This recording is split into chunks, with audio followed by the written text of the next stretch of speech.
بسم اللہ الرحمن الرحیم بسم اللہ الرحمن الرحیم الحمد للہ رب العالمین والعاقبۃ للمتقین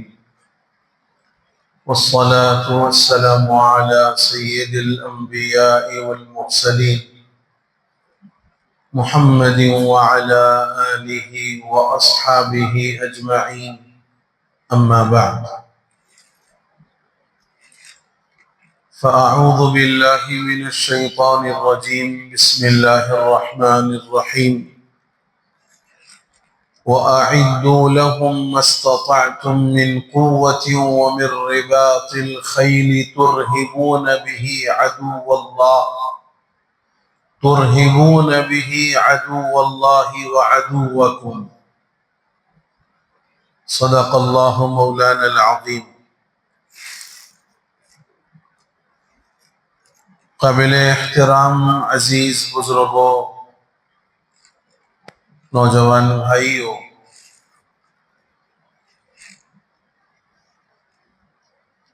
ہمارے ملک ہندوستان کے لیے آج کی تاریخ یادگار تاریخ ہے۔ یہ وہ تاریخ ہے جس میں ملک انگریزوں کی غلامی سے آزاد ہوا اور ملک میں دستور بنایا گیا، ملک کے تمام باشندوں کے لیے یکساں حقوق اور یہاں رہتے ہوئے اپنے مذہب پر عمل کی آزادی، یہ ساری چیزیں طے کی گئیں ملک کی آزادی کے بعد۔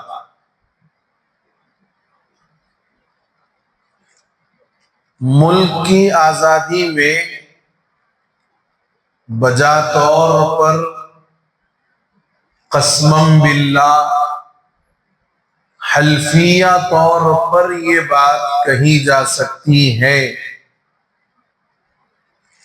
کہ وطن عزیز کو آزاد کرانے میں جتنی قربانیاں مسلمانوں نے دی ہیں اور بالخصوص مسلمانوں میں علماء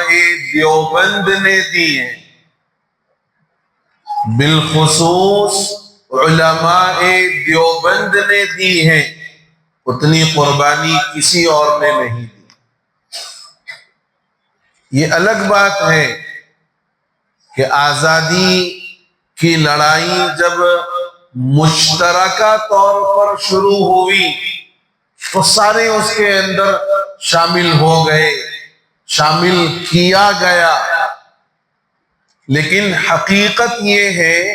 کہ ملک کی آزادی کے لیے جتنی قربانی مسلمانوں نے دی ہے اتنی قربانی کسی اور نے نہیں دی۔ جتنے ملک کے باشندے ہیں، ملک کے بسنے والے ہیں، سب یہ جانتے ہیں اور تقریباً سب کو یہی معلوم ہے کہ ملک کی آزادی کی لڑائی 1857 کو ہوئی، 1857 تقریباً کو یہی معلوم ہے۔ مگر یہ یاد رکھنا چاہیے کہ آزادی کے لیے ملک کے اندر 2 مرتبہ جہاد ہوا ہے۔ ملک کے اندر آزادی کے لیے 2 مرتبہ جہاد ہوا اور ان دونوں مرتبہ کے جہادوں میں مسلمان ہی اس جہاد کے اندر شامل تھے، مسلمان ہی اس جہاد کے علم بردار تھے، مسلمانوں ہی نے اس جہاد آزادی کو پروان چڑھایا، آگے بڑھایا اور پورے طور پر آزادی کا حصے دار بننے والے 2 مرتبہ کی جہاد آزادی میں مسلمان ہیں۔ 1700 میں ایسٹ انڈیا کمپنی قائم ہوئی. 16 کے اندر ایسٹ انڈیا کمپنی قائم ہوئی. نواب جہانگیر اور اس وقت کے چھوٹے موٹے راجاؤں، مہاراجاؤں اور نوابوں سے مل کر کبھی شراب کا لالچ دے کر اور کبھی شباب کا لالچ دے کر اور ان کے اطراف رہنے والے ان کے کارندوں کو عہدوں اور مناصب کا لالچ دے کر غدر کروایا اور پھر ان کو شکست دی. کل تک جن کے انگریز ماتحت تھے ان کو اپنے ماتحت کر لیا. پھر بنگال کے نواب سراج الدولہ نے انگریزوں کے خلاف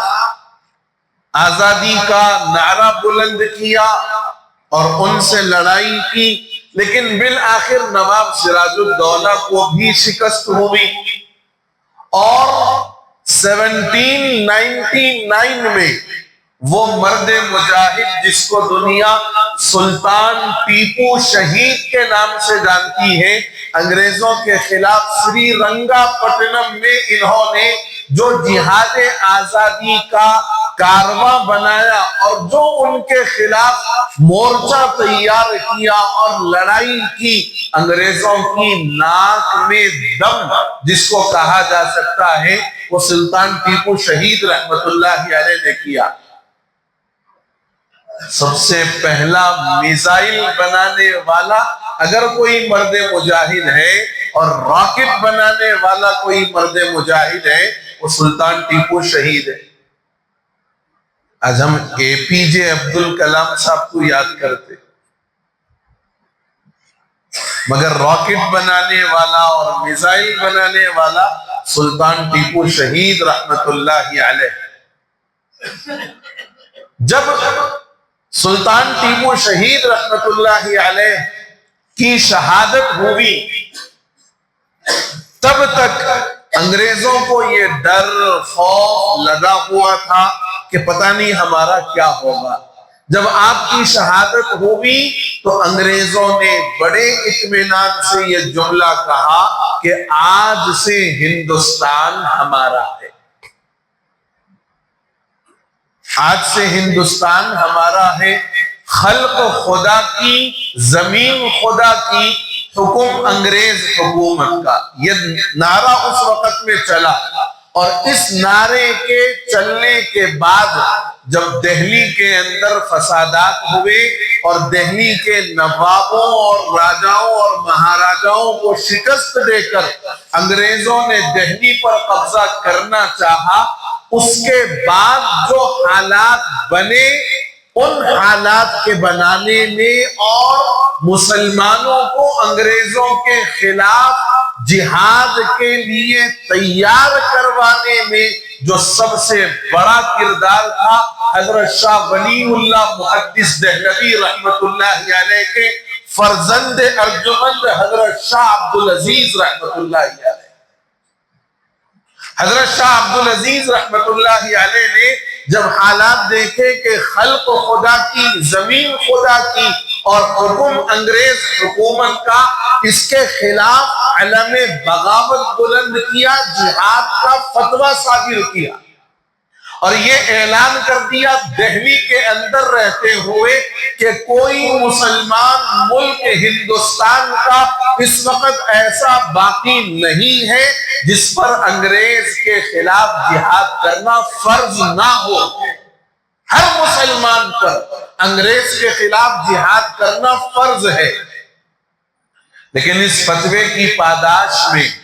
اور اس فتوے کے دینے کی وجہ سے حضرت شاہ عبدالعزیز رحمت اللہ علیہ کو زہر دیا گیا، جس کے نتیجے میں ان کی بینائی جاتی رہی، ان کی تمام جائیدادات کو قرض کر دیا گیا، لے لیا گیا انگریز کی طرف سے اور ان کو دہلی کے اندر دربدر کر دیا گیا. بڑے مظالم ان کے ساتھ کیے گئے. لیکن حضرت شاہ عبدالعزیز رحمت اللہ علیہ نے اپنے جانے سے قبل اپنے 2 سپوتوں کو تیار کیا، حضرت سید احمد شہید اور شاہ اسماعیل شہید رحمت اللہ علیہ۔ ان دونوں بزرگان نے پورے ملک ہندوستان کا اس وقت میں دورہ کیا، اور دورہ کر کر کے ہر ایک کے ذہن کو بنایا کہ ہمیں انگریز حکومت کے خلاف جہاد کرنا ہے، اور یہ جہاد فرض ہے، یہ جہاد فرض ہے۔ اس کے بعد بالا کوٹ کی لڑائی ہوئی، بالا کوٹ کے میدان کے اندر لڑائی ہوئی۔ اس لڑائی میں یہ دونوں بزرگان سید احمد شہید اور شاہ اسماعیل شہید رحمت اللہ علیہ ہزارہ مسلمانوں کے ساتھ جام شہادت انہوں نے نوش کیا۔ یہ وہ پہلا جہاد تھا جو مسلمانوں نے ہندوستان کی طرف سے انگریزوں کے خلاف لڑا گیا، بالا کوٹ کے میدان کے اندر۔ اس کے بعد پھر یہ سلسلہ آگے بڑھتا رہا، اور ملا محمود حسن دیوبندی، ملا محمود حسن دیوبندی نے انگریزوں کے خلاف ایک تحریک چلائی جس کو تحریک ریشمی رومال کہا جاتا ہے۔ ریشم کے رومال کے اندر کچھ لکھا تھا، اور اس کے اندر ملک کی آزادی کے لیے کیا اقدامات ہو سکتی ہیں، کیا منصوبے ہو سکتے ہیں، وہ سارے لکھ کر کے اس کو حجاز مقدس بھی روانہ کیا تھا حضرت عبید اللہ سندھی رحمت اللہ علیہ۔ اور اسی طریقے سے اور دیگر علماء دیوبند، مولانا فضل حق خیرآبادی رحمت اللہ علیہ، یہ سارے وہ بزرگان ہیں جنہوں نے جہاد آزادی کے لیے اپنے تن من دھن سب کی قربانی۔ لیکن اتفاق یہ کہ حضرت خود محمود الحسن دیوبندی رحمت اللہ علیہ حجاز مقدس کے سفر پر گئے، ملک کی آزادی کے لیے لوگوں کی ذہن سازی کی جائے اور ان سے کچھ تعاون حاصل کیا جائے، اس لیے کہ جنگ لڑنا ہے تو بیٹے فری میں تو نہیں لڑ سکتے، اس کے لیے ضرورت ہوتی ہے، فنڈز کی ضرورت ہوتی ہے، دینی ادارے اور دینی کاموں کو چلانے کے لیے لوگوں کی طرف سے تعاون کی ضرورت ہوتی ہے۔ اور یہ اس وقت کا سب سے بڑا مسئلہ تھا کہ ملک کی آزادی مسلمانوں کے پیش نظر تھی۔ لیکن جب آپ حجاز مقدس گئے، وہاں آپ کی گرفتاری عمل میں آئی اور وہاں سے آپ کو مالٹا بھیج دیا گیا۔ مالٹا کی جیل کا نام سنا ہوگا آپ نے، مالٹا بھیج دیا گیا۔ اور اس طریقے سے تحریک ریشمی رومال ناکام ہو گئی۔ یہ وہ دوسرا جہاد تھا جو مسلمانوں نے ہند کی طرف سے انگریزوں کے خلاف ملک کی آزادی کے لیے لڑا گیا۔ 2 مرتبہ یہ جہاد میں ناکامی ہوئی، اور اس سے پہلے ٹیپو سلطان شہید اور نواب سراج الدولہ اور اس سے پہلے جو راجا اور مہاراجاؤں نے اور ملک کے نوابوں نے کام کیا تھا، یہ سارا ایک بڑا وسیع ترین منظر ہے جہاد آزادی کا۔ اور جب حضرت محمود الحسن دیوبندی رحمت اللہ علیہ مالٹا سے نکلے ہیں، 1857 کے اندر تحریک ریشمی رومال وغیرہ کا یہ کام ہوا، پھر اس کے بعد 1868 کے اندر 1868 کے اندر علماء نے دیکھا کہ یہ جو 2 جہاد ہوئے ہیں،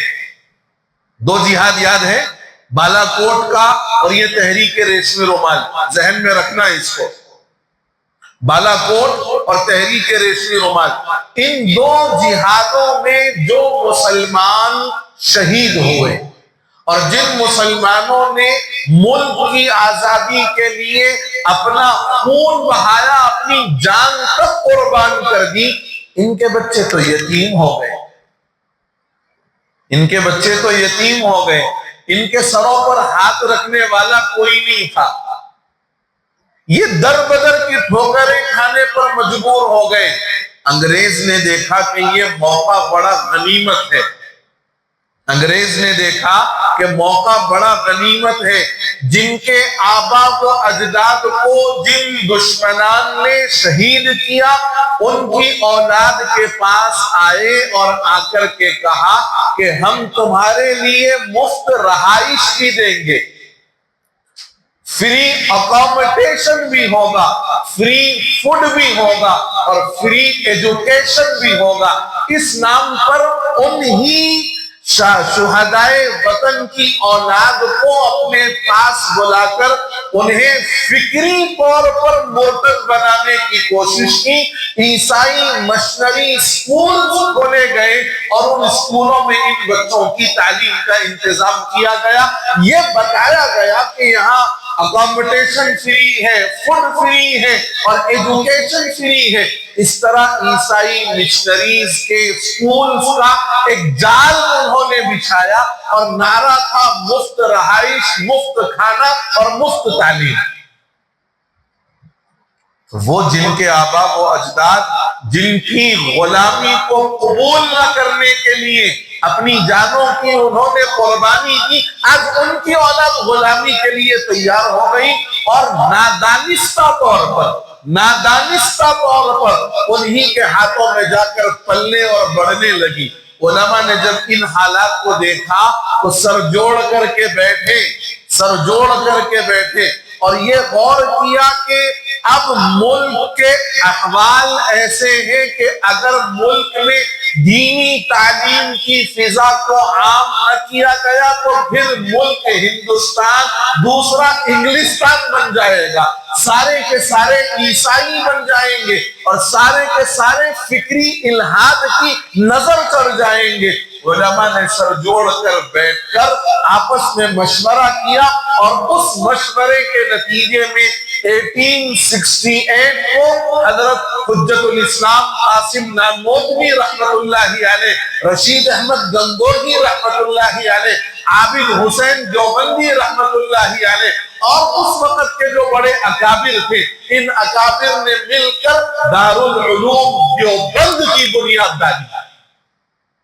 دیوبند کوئی فرقہ نہیں ہے، دیوبند کوئی فرقہ نہیں ہے،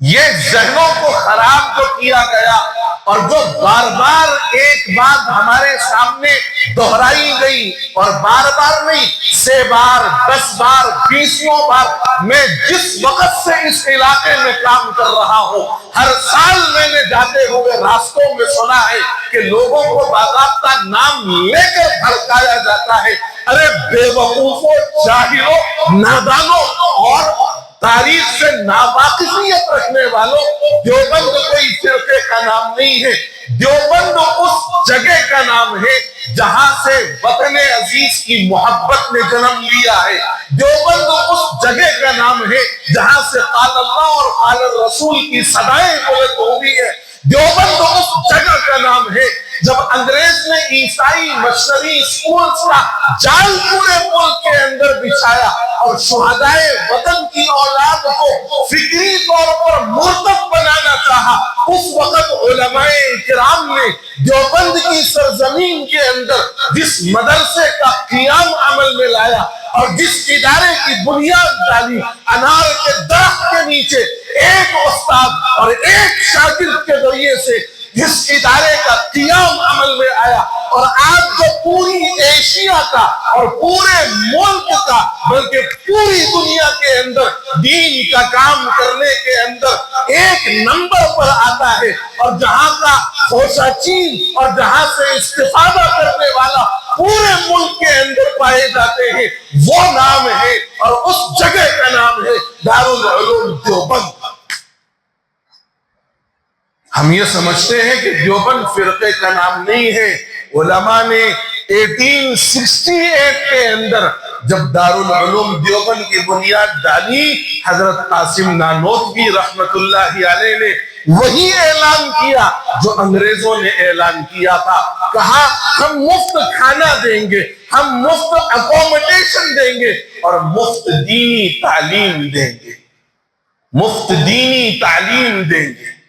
یہ اس وقت کا نعرہ تھا، اور یہ نعرہ انگریزوں کے لگائے ہوئے نعرے کے خلاف میں کیا جانے والا نعرہ تھا، تاکہ ہماری وہ نسل جو شہدائے آزادی کی اولاد ہے، وہ اولاد فکری گمراہی میں مبتلا نہ ہو، وہ فکری ارتداد کا شکار نہ ہو، وہ آئے اور دین پڑھے۔ اور رفتہ رفتہ جب یہ ادارے کی بنیاد پڑی اور یہاں پڑھنے کا رواج شروع ہوا، تو اسی ادارے کا پہلا شاگرد ملا محمود حسن دیوبندی وہ وہی ہے جنہوں نے تحریک ریشمی رومال چلائی۔ عبید اللہ سندھی وہ وہی دارالعلوم دیوبند کے فرزند ہیں جنہوں نے آزادی کے اندر اپنا کردار ادا کیا۔ وہ وہی حسین احمد مدنی ہیں جنہوں نے مالٹا کی جیل میں اپنے استاد محترم شیخ الہند مولانا محمود الحسن دیوبندی کے ساتھ رہ کر وہاں کی صعوبتوں کو برداشت کیا۔ جب مالٹا کی جیل سے حضرت مولانا محمود الحسن دیوبندی باہر آئے، انہوں نے اس وقت یہ اعلان کیا، اب ملک کے حالات ایسے نہیں ہیں کہ ایک طرفہ ہو کر جہاد آزادی کیا جائے، اب ضرورت ہے کہ ملک کے تمام باشندوں کو آزادی کی فکر کے اندر، آزادی کی جنگ کے اندر شامل کیا جائے۔ اور اس وقت یہ سارا نظام بنا، اور اسی وقت جمعیت علماء ہند کا جو قیام عمل میں آیا، اسی جمعیت کے قیام کے بعد جمعیت کے خرچے پر لندن کی یونیورسٹی میں پڑھنے والے موہن داس کرم چند گاندھی کو وہاں سے بلایا گیا۔ کہاں؟ ساؤتھ افریقہ میں، شاید لندن نہیں، ساؤتھ افریقہ۔ ساؤتھ افریقہ میں پڑھنے والے موہن داس کرم چند گاندھی کو بلایا گیا، اور جمعیت کے خرچے پر پورے ملک کا دورہ گاندھی جی کو کروایا گیا۔ اٹھاؤ تاریخ پڑھو، اٹھاؤ تاریخ اور پڑھو۔ ساؤتھ افریقہ کے اندر ان کے ساتھیوں میں ایک آدمی تھا جس کا نام تھا ظفر، اس نے ملک کے حالات کے بارے میں سنا، ملک کے حالات کے بارے میں جانا، اور دیکھا کہ اب سیکولر طریقے سے ملک کو آزاد کروانے کے لیے ہندو، مسلمان، سکھ، عیسائی سب کو مل کر کام کرنا ہے۔ تو انہوں نے کہا کہ موہن داس تم ہندوستان چلے جاؤ، اور تم ایک ایسی سلجھی ہوئی شخصیت ہو کہ تم جاؤ گے تو ہو سکتا ہے کہ تمہارے جانے سے ہندو مسلمان اتحاد ہو، اور پھر ملک آزادی کی راہ کی طرف چل پڑے۔ اور اس کے بعد موہن داس کرم چند گاندھی کو ساؤتھ افریقہ سے ہندوستان لایا گیا، جمعیت کے خرچے پر۔ یہ یاد رکھنا اور جا کر تحقیق کر لینا، جمعیت کے خرچے پر گاندھی جی نے پورے ملک کا دورہ کیا۔ اس کے بعد پھر نیشنل کانگریس کی بنیاد پڑی، اور پھر ملک جو ہے سارے لوگوں کے ساتھ مل کر آزاد ہوا۔ لیکن آج ضرورت اس بات کی ہے کہ اپنی اولاد کو یہ بتایا جائے کہ اگر علماء دیوبند کی قربانیاں نہ ہوتی، مسلمانان ہند کی قربانیاں نہ ہوتی، اور علماء دیوبند نے مدارس کا جال نہ بچھایا ہوتا، دارالعلوم دیوبند کی بنیاد نہ ڈالی جاتی، تو شاید ملک بہت دیر کے بعد جا کر آزاد ہوتا۔ یہ چاہے سبھاش چندر بوس ہو، یا پھر ولبھ بھائی پٹیل ہو، یا پھر جو ہے دوسرے اور جو کام کرنے والے دیگر مجاہدین آزادی ہیں، یہ سارے کے سارے بعد میں آنے والے اور اس تحریک کا حصہ بننے والے ہیں، لیکن تحریک آزادی کو شروع کرنے والے مسلمان۔ لیکن بدقسمتی یہ ہے کہ ہمارے اکابر نے جن چیزوں کو سوچ کر اور جن خوابوں کو دیکھ کر آزادی کا نعرہ بلند کیا تھا، آج ملک کی آزادی کا 79 سال ہے، 79 ایئر ملک کی آزادی کا، لیکن آج بھی ہم اس ملک کے اندر ویسے ہی اجنبی ہیں جیسے بنانے کی کوشش کی جا رہی ہے۔ اسی بات کے پیش نظر شاعر نے کہا تھا کہ جب گلستہ کو خوں کی ضرورت پڑی جب گلستان کو خون کی ضرورت پڑی سب سے پہلے گردن ہماری ہی کٹی، جب گلستان کو خون کی ضرورت پڑی سب سے پہلے گردن ہماری ہی کٹی۔ آج کہتے ہیں یہ اہل چمن، یہ چمن ہمارا ہے تمہارا نہیں۔ مسلمان ملک کا حصے دار ہے، مسلمان ملک کا حصے دار ہے، اتنا ہی حق مسلمان کا ہے جتنا دوسروں کو دیا جاتا ہے یا دیے جانے کی کوشش کی جاتی ہے۔ آج مسلمانوں نے اپنے حقوق کے سلسلے میں غفلت برتی، آج مسلمانوں نے اپنے حقوق کے معلوم کرنے کے سلسلے میں غفلت برتی، تو مسلمانوں سے ان کے حقوق آہستہ آہستہ سلب کر لیے گئے، اور اب تو نوبت بایجا رسید شک کی بنیاد پر موت کے گھاٹ اتار دیا جا رہا، شک کی بنیاد پر گھروں کے اندر چیکنگ ہو رہی ہے۔ وہ لوگ جو کارگل کی لڑائی کے اندر باضابطہ شریک رہے، جنہوں نے کارگل جنگ کے اندر خود حصہ لیا، ان کے گھر بھی جا کر کے چیکنگ کی جا رہی ہے۔ گوشت کے رکھنے کے نام پر بوڑھے بڑھے سب کی سرے عام پٹائی ہو رہی ہے، ٹرین کے اندر مارا جا رہا ہے، راستوں میں پکڑ کر مارا جا رہا ہے۔ ہمارے علماء نے اس مستقبل کو دیکھ کر جہاد آزادی کو نہیں لڑا۔ آپ غور کر کے دیکھو، میں آپ کے ذریعے سے پورے ملک کو یہ پیغام دینا چاہتا ہوں کہ جتنی اندھ بھکتی کے اندر آ کر آج ہندو مسلمان کا جو نقشہ بنایا گیا ہے ملک کا، آپ کبھی دیکھو راجناتھ سنگھ کا بیٹا اس کے اندر شامل نہیں، راجناتھ سنگھ کا بیٹا شامل نہیں ہے ان اندھ بھکتوں کے اندر جی۔ اور دوسرے جتنے بڑے بڑے لیڈران ہیں، رام ولاس پاسوان ہے اور فلاں ہے اور فلاں ہے جی، کسی کا بیٹا شامل نہیں ہے۔ ان کے بیٹوں کے لیے تو فیوچر برائٹ اور ویری برائٹ ہے، اور ہماری نسل اور ہماری جنریشن کے لیے فیوچر ویری بیڈ اور ویری بیڈ تر ہو گئے۔ اور ہم یہ سمجھ رہے ہیں کہ یہ بہت بڑی دیش بھکتی ہے ہماری، یہ تو اندھ بھکتی ہے، دیش بھکتی نہیں۔ دیش بھکتی اگر ہوتی تو دیش کے لیے وہ جرثومے اور وہ جراثیم جو ملک کی جڑوں کو کھوکھلا کر رہے ہیں، ہندو مسلمان کے نام پر لڑا کر اپنا دھندا کر رہے ہیں، جو ملک کی جڑوں کو اندر سے کھوکھلا کر رہے ہیں، ہندو مسلمان کے نام پر لڑا کر پیچھے اپنا دھندا کر رہے ہیں، ان گورکھ دھندا کرنے والوں کو سبق سکھانے کی ضرورت ہے، نہ یہ کہ ان کے چڑھانے اور بڑھانے پر ہمیں نکل کر اپنے فیوچر کو اور اپنے مستقبل کو برباد کرنے کی ضرورت ہے۔ ہمارے اکابر نے جن خوابوں کو دیکھ کر ملک کی آزادی کی لڑائی لڑی، آج ملک اس سمت میں نہیں ہے۔ آج ضرورت ہے ہمارے خلاف ہونے والی ان تمام ناانصافیوں کے خلاف ہمیں آواز اٹھانے کی ضرورت ہے، ہمارے خلاف ہونے والی ان تمام سازشوں کے خلاف ہمیں آواز اٹھانے کی ضرورت ہے، ہماری عبادت گاہوں پر بری نظر رکھنے والوں کے خلاف ہمیں آواز اٹھانے کی ضرورت ہے، اور ہماری اذانوں سے جن کو تکلیف ہوتی ہے اور جو اذان پر پابندی کا مطالبہ کرتے ہیں، ان کے خلاف اور ان کے مذہبی رسوم و رواج جس کی وجہ سے پوری رات اور پورا دن لوگوں کے لیے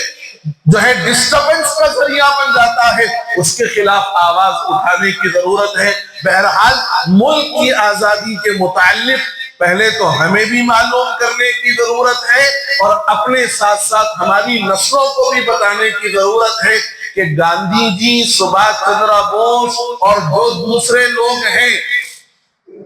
اور کون تھے بھائی، جواہر لال نہرو، اور ایک وہ بھی تھا نا امبیڈکر، یہ جتنے بہرحال تھے، یہ لوگ یقیناً آزادی کا حصہ بنے، اس کا انکار نہیں ہے، یہ یقیناً آزادی کا حصہ بنے ہیں، لیکن آزادی کی بنیاد مسلمانوں نے ڈالی، یقیناً آزادی کی لڑائی میں اپنا سب کچھ قربان کیا ہے علماء دیوبند نے اور مسلمانوں نے۔ بہرحال جب بھی علماء دیوبند کا نام لو، ادب سے ان کا نام لو اور ان کے نام کے آگے رحمت اللہ علیہ والرضوان یہ ضرور کہنا۔ یقیناً ان لوگوں کا بڑا احسان ہے ہم پر، ہمارے آبا و اجداد پر اور ہمارے اس ملک پر۔ اگر انہوں نے بروقت کوشش نہ کی ہوتی تو پتہ نہیں ہمارا اور ہمارے آبا و اجداد کا کیا حال ہوتا۔ اگر آج ہم مسلمان ہیں، ہمارے گھروں کے اندر اسلام زندہ ہے، اس کے پیچھے یقیناً علماء دیوبند کی محنتیں ہیں۔ اللہ ان تمام مجاہدین آزادی کی قربانی کو قبول فرمائے۔ ہم دل و جان سے ان علماء کی اور ان مجاہدین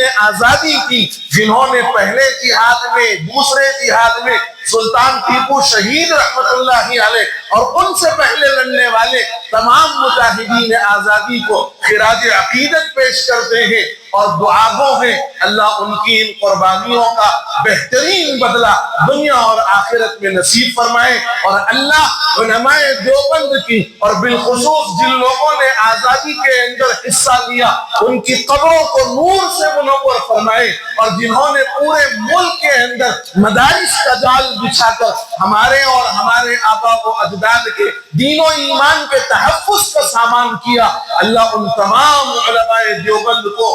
کروٹ کروٹ راحت نصیب فرمائے، جنت الفردوس میں اعلیٰ سے اعلیٰ مقام عطا فرمائے، اور ہمیں اور ہماری آنے والی نسلوں کو اپنے دین و ایمان پر مضبوطی سے قائم اور دائم اور باقی رہنے کی توفیق نصیب فرمائے۔ ان تمام دشمنان کی وہ تمام اسلام دشمن سازشوں کو ناکام بنائے جو ملک کی سالمیت کے لیے، ملک کی گنگا جمنی تہذیب کے لیے اور ملک کے قوانین اور آئین کے خلاف ہے۔ اللہ ان کی تمام ان سازشوں کو ناکام اور نیست و نابود فرمائے، اور اللہ صحیح معنی میں دین پر ہمیں قائم اور دائم رہنے اور دین پر عمل کرنے کی توفیق عطا فرمائے۔ آمین یا رب العالمین۔ وآخر دعوانا ان الحمد للہ رب العالمین۔